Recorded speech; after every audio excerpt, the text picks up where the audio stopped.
France in the 15th century was a land in turmoil. The Hundred Years' War raged.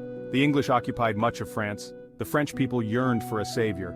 In the small village of Domremy, a young girl named Joan was born. She was a devout girl, known for her piety and love for God.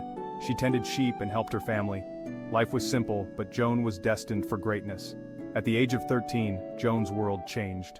Joan's visions were vivid and powerful. The saints appeared to her, offering guidance and encouragement. They told her to lead the French army to victory. They insisted she must free Orléans from English siege.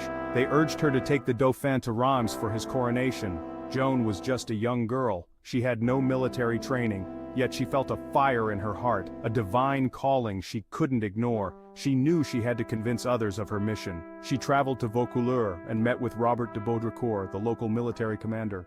At first, Baudricourt dismissed Joan. Her claims seemed unbelievable, almost fantastical to the seasoned nobleman, but Joan was persistent. Her unwavering conviction and passionate pleas eventually persuaded him to reconsider. He granted her an armed escort to Chinon, where the Dauphin Charles resided, hoping she might prove herself. Charles was skeptical of her claims. To test her authenticity, he disguised himself among his courtiers, but Joan recognized him instantly, despite his attempts to blend in. She spoke with such fervor and conviction about her divine mission that she managed to convince him of her sincerity.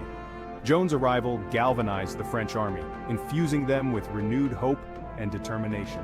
She rode into battle at Orléans, her banner held high, a symbol of divine favor and courage. The English were terrified. They believed she was a witch sent to curse them. But Joan was fearless. She rallied the French troops with her bravery and strategic acumen, breaking the siege of Orléans in just 9 days. Her victory at Orléans turned the tide of the war, marking a significant turning point in the conflict.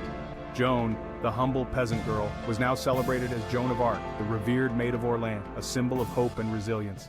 Section 4. Betrayal, Capture, and an Unjust Trial. With Joan at their side, the French army won a series of victories. Her presence on the battlefield was nothing short of miraculous, inspiring the troops to fight with renewed vigor and determination. The English were in retreat, unable to withstand the relentless onslaught led by this young, fearless woman. Joan had achieved the impossible, turning the tide of the war in favor of the French. She had liberated Orléans and escorted the Dauphin to Reims for his coronation, a momentous event that solidified her place in history. Charles VII was now the rightful King of France, thanks to Joan's unwavering faith and courage. Joan had fulfilled her mission, but her journey was far from over. Despite her accomplishments, new challenges awaited her. During the siege of Compiègne, Joan was captured by Burgundian forces, allies of the English. Her capture marked the beginning of a dark chapter in her life. She was sold to the English, who saw her as a valuable prisoner. They put her on trial for heresy and witchcraft, charges that were both unfounded and politically motivated. The trial was a sham, a mere formality to justify their actions. Joan was a prisoner of war, but she was denied her rights, treated not as a noble captive but as a common criminal. The English wanted to discredit her. They feared her influence, knowing that her legacy could inspire future generations. They sought to break her spirit, using every means at their disposal to undermine her resolve and tarnish her name. Section 5. Martyrdom and the Verdict of History. The trial lasted for months. Joan was subjected to relentless questioning. They pressured her to recant her claims of divine visions, but Joan remained steadfast. She insisted her voices were real. She refused to deny her faith. In the end, she was condemned as a heretic. On May 30th, 1431, Joan of Arc was burned at the stake in the marketplace of Rouen. She was just 19 years old. Her death was a tragedy, a loss for France and for all who believe in courage and faith. But Joan's story did not end there. Her legacy had just begun. Section 6. Saint Joan of Arc, Enduring Legacy and Inspiration. Joan of Arc's story is one of extraordinary courage, unwavering faith, and selfless devotion. Her journey from a humble peasant girl to a revered saint is nothing short of miraculous. She was a peasant girl who answered a divine call. Born in Domremy, France, Joan claimed to have received visions from saints instructing her to support Charles VII and recover France from English domination. She led an army to victory and changed the course of history. At just 17, she convinced Charles VII to allow her to lead the French army to lift the siege of Orléans, a pivotal moment in the Hundred Years' War. She faced her accusers with dignity and met her death with grace. Captured by the Burgundians, she was handed over to the English and put on trial for charges including heresy and cross-dressing. Her story has inspired generations.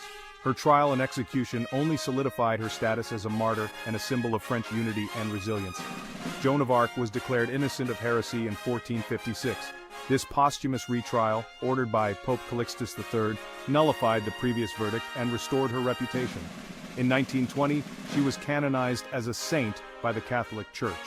This recognition came nearly 5 centuries after her death, affirming her place in the pantheon of saints. Her feast day is celebrated on May 30th. This day is a reminder of her enduring legacy and the values she stood for. Joan of Arc's story continues to resonate today. She is not only a historical figure but also a symbol of courage, faith, and patriotism that transcends time. She is a symbol of courage, faith, and patriotism. Her life and actions remind us of the power of conviction and the impact one individual can have on the world. She reminds us that one person can make a difference. Her story has inspired countless leaders, artists, and ordinary people to stand up for their beliefs. She is a testament to the power of the human spirit.